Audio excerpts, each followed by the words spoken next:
Hey buddies, welcome to AmassGames. My name is Simon. Today I'm going to show you how to set up, play and review the game Paolo Mori's Blitzkrieg. Now this does include the Nippon expansion and it is World War Two in 20 minutes. This game is by PSC Games. You might have seen my unboxing teaser trailer video. Very much an overview on how to play the game. I've got Caesar as well I'll be bringing you, which is very much the follow-up. Set in Rome and also by Paolo Mori. Now Augustus, big fan of Augustus, so that is now out of print, but that is also by Paolo Mori, big fan of the designer, very much a designer-led board gamer. And in this particular game, you are looking to play as either the allies or as the enemy. You're trying to play the Axis. And in this particular game, this is the other side of the game, which we'll talk about in a moment. But now we're just going to set this game up for playing it on the original side. So it is Europe. Of course, it is in World War Two. In the box, you'll have a solo playthrough, which I will be doing a solo playthrough for separately, and I'll give you my opinion on that as well. Everybody's going to take a bag. These are different. So we have the allies, and then obviously we've got the Axis player over there. We do have other things on the board, but we'll not be needing it for this game. It allows you to play with extra different tokens, new types of mechanisms, and tech as well. But we will need this item in here. So let me grab that out too. Now, whilst I am setting this up, please ensure you hit the notification bell and the subscribe button for all the other videos coming along too. There have been daily videos for about almost 5 years now or so. There are also shorts going out, including this unboxing teaser trailer as well. So these red cubes you're placing in the centre is a tug of war game, and it does take about 20 minutes. Other videos by PSC you can find on the channel too. I've also got some pictures on Instagram, over 2,600 posts related to Juicy Fruits, which is by Deep Print, I think it is, gained, or Deep Cut. And also you can find more videos such as Red Alert, amongst other stuff. So these various tokens, they need to go face down. These are various things which we can gain and use later on. So these are more powerful things, powerful weapons, but to use them, you've got to not only get them into your draw bag, but successfully get them out the draw bag and of course get used. Everybody's going to take one of these little shields. So you're going to have a player over here, have one of theirs, and then I'll have one too. Of course it won't matter because this is just a setup from our perspective. So this is going to go out as well. On the back of it, it's going to tell you a little bit about what these things represent.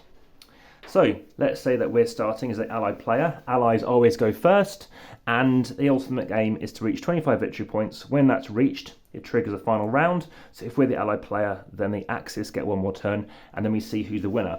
In a tie, it will actually go through to the Axis player, so that's very important to be aware of if you think you're going to be triggering it. So just be aware of that. So thematically, that does make a lot of sense, and it is something you do need to be conscious of. Okay, apologies, it's the allied player who actually wins in a tie, so just be aware of if you think you're going to trigger it. So you're going to have these various chits in here, about 20 odd, I think it's 22 in this location. You're going to draw 3, so every player is going to draw 3 and place it behind your screen. Now, I can tell that you can just about see that, so now we're going to just have a quick look and see what we have.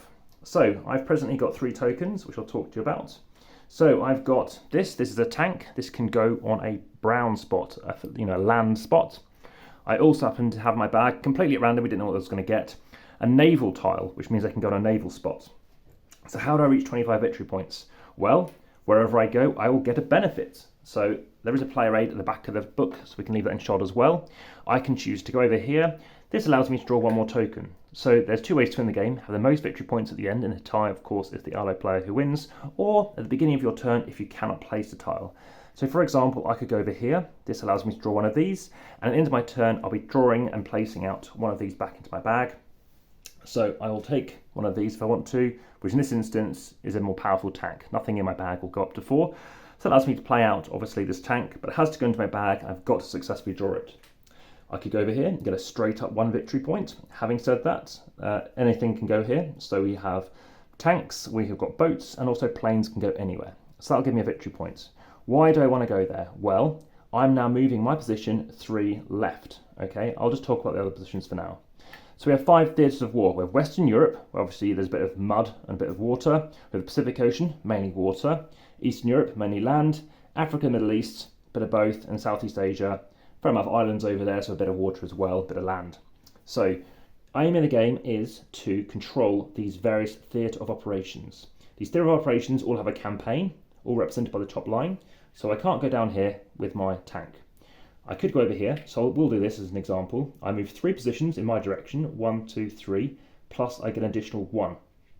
Okay, and now it's their turn. So let's just say they're going to take their turn. You'll be using something slightly different when you're playing this solo. Just imagine they've just got, well, they've got this token, which happens to be relating to the admiral and the generals and stuff like that.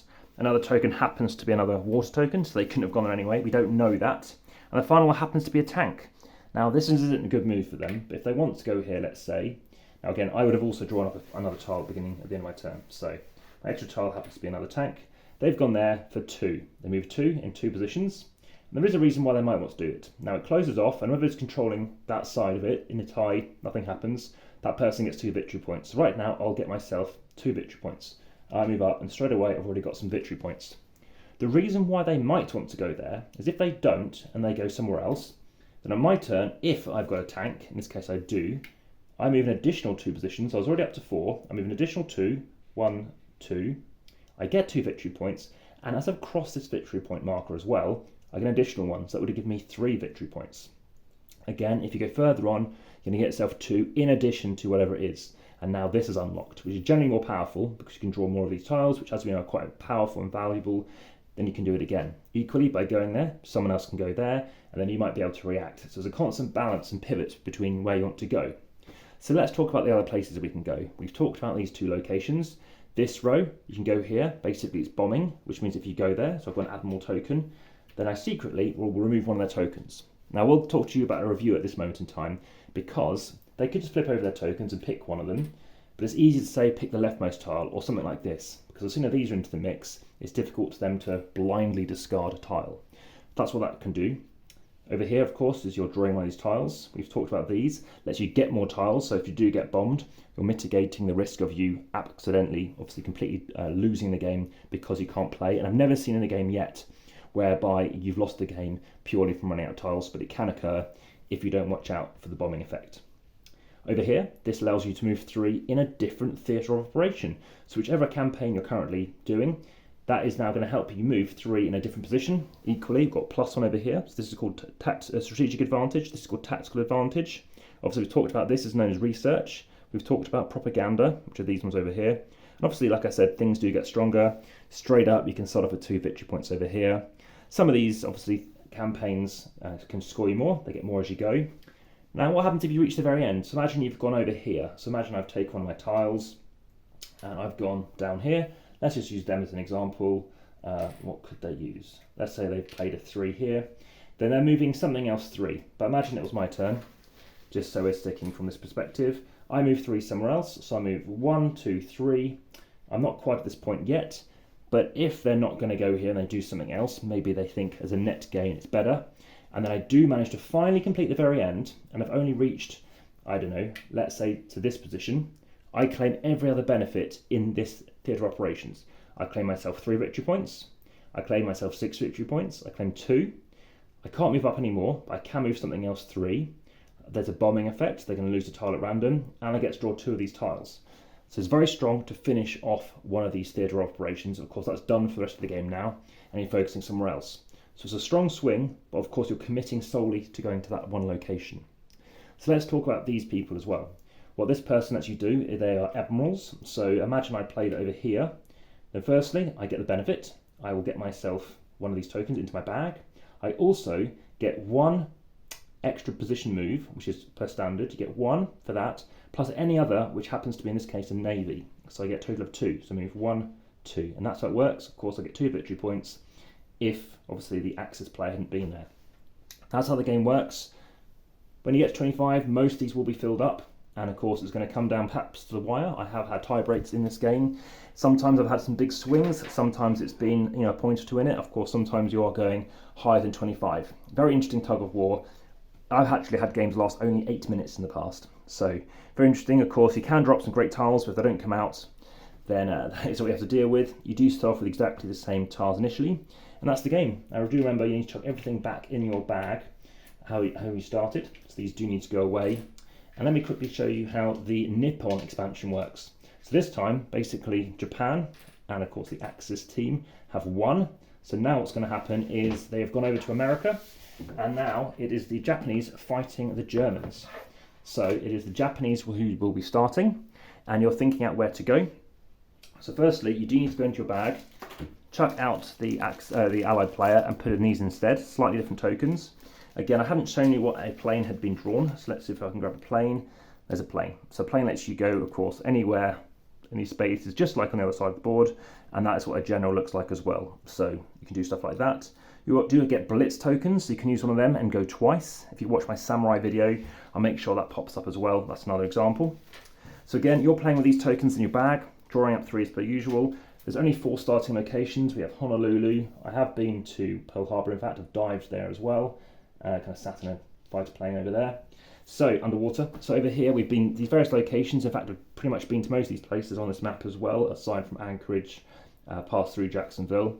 And what you're doing again now is the same thing again. So, starting off, you're thinking where you want to go. And in this case, we've got Godzilla who's joined the game. So it's very interesting to do that. And it's very interesting to see, obviously, where you want to be going.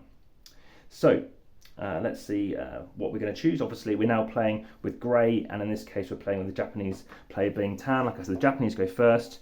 They're drawing out one of their tiles. You might get lucky and get Godzilla, which is worth 4, but we might not. We'll have to see what happens. Very much enjoy this too. Like I said, I'll give you my review of all of it over at the very end. So let's draw in a tile, and we happen to get a plane. So I can go anywhere I like in these 4 locations. Let's go down here. So I get to do 2 plus 1. Of course, planes can go anywhere. Let's go 1, 2, plus the additional 1, and it's 3. And now it's their turn. Now the way it works is if they go somewhere else, so let's just say they played a 2 tank, they move to in this position, and then I go again and go another plane and a bombing. Of course, they're going to lose a token at random. Let's just say they lost this one. They're going to only have 2. They're drawing up, well, 2 per round until they can draw somewhere else. And let's say I go over here, which doesn't really affect it, but I have managed to lock off this location. Crucially, I now move 1 position in a starting location that goes off from it. So I can go to LA, I can go to San Jose. Let's say I go here because I'm moving in 1 position. Then I start in 1 position more because that's where I was before. 2, 3, obviously you're moving more in your positions. You're strengthening where you are. Again, you're scoring yourself 3 victory points. You will be playing as the tan player, or green, obviously as a Q perspective. And I might want to go here because they're going to go next. And to be honest, these look like less beneficial turns, at least immediately, than here, to a degree. So that's something to be aware of, because if I went over here with 1, they can negate that with a 2. And there's 2 other tokens, which are special tokens, which you can find and use in the base game, and those are the partisan tokens and the inspired leadership tokens. Now, the way they work is basically on your side, if it's your side, it's worth 1, but if it's on the opponent's side, you can play it for a 3, because basically it's swinging towards you, which is quite clever. And the inspired leadership, again, is basically adding a bit more strength. It's worth a 1, but it does double down. So if you placed it on this tile here, it's a 1 plus 2 plus 2, so it's worth 5. So that's very good. You don't have to play it in the base game, but I think I always will. Sometimes you have tokens like this, which has an X, which means when you play it down, you do not get the benefit underneath. And that's it. So in terms of iconography, that is a ship. Sometimes it's quite hard to recognise, but that is a ship. It's not an alien spacecraft. My review is close to an 8 out of 10. Highly enjoyable. I know some people aren't interested in the theme. I completely get that, but it doesn't feel like I said, the word Axis is used specifically, which I think is important just to differentiate. Obviously, this little baggie comes in it. It doesn't come with that Nippon bag, which is a minor quibble. I think that's all it is. It does feel very close. You're constantly having to think, well, do I want to extend where I'm at? Do I want to just mitigate it and give them a neutral 0, but then they can start off somewhere else? I like tempo. I very much like 2-player games. This is going in my 2-player AmassGames playlist. It's going in the AmassGames playlist as well. There might be a PSC games playlist. I don't think there's enough videos for that yet. And I don't think I have a war playlist or anything like that too. But very interesting. I love the combinatorial nature of it, having to constantly react, being aware that maybe they're playing loads of, maybe, I don't know what it might be, naval units, and then maybe they're trying to then think about playing Admiralty, so you want to make sure that you can try and bomb them. When you do bomb them, you cannot see what you took off them. Equally, they can have a look and see what they've lost, because they can see what's left. But it's going to go back in their bag, so they're going to shake up that bag and keep an eye on it. The bags are fine. They are a bit small. They could be a bit wider, to be honest. I think that's a bit of a shame, because most bags these days are fairly wide. That's a fairly standard thing. I like the fact it includes the expansion, and the solo play, again, I give a very similar rating to as well. I was very impressed actually with how well the automatic kind of artificial intelligence does pick up in that game. It wasn't something I was anticipating to be as strong as it is. There is some fiddliness to that solo play, whereby the rules that it has to carry out are fairly extensive. It does make sense, So there's a lot of steps you have to go through, basically mitigating where on earth it's going to start. There is somebody who's made a great example online saying what you start off with, although I think there's only one quibble which relates to how do they know when you drop certain tiles what they're going to be. Like I said, definitely check it out. Nice, small, compact box. Very happy with that. I'm glad they didn't go anything beyond that. I think you might have seen an extra baggie for the solo stuff. But that's about it. There'll be a dice distancing video as well to see how far dice roll.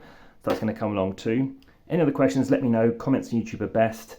Again, via the description, you can support the channel via Patreon. There's also Instagram, like I said, over 2,600 photos. Lots on there already. And check it out on Facebook too. And there's TikTok. So yeah, thanks for watching. For now, back to the table.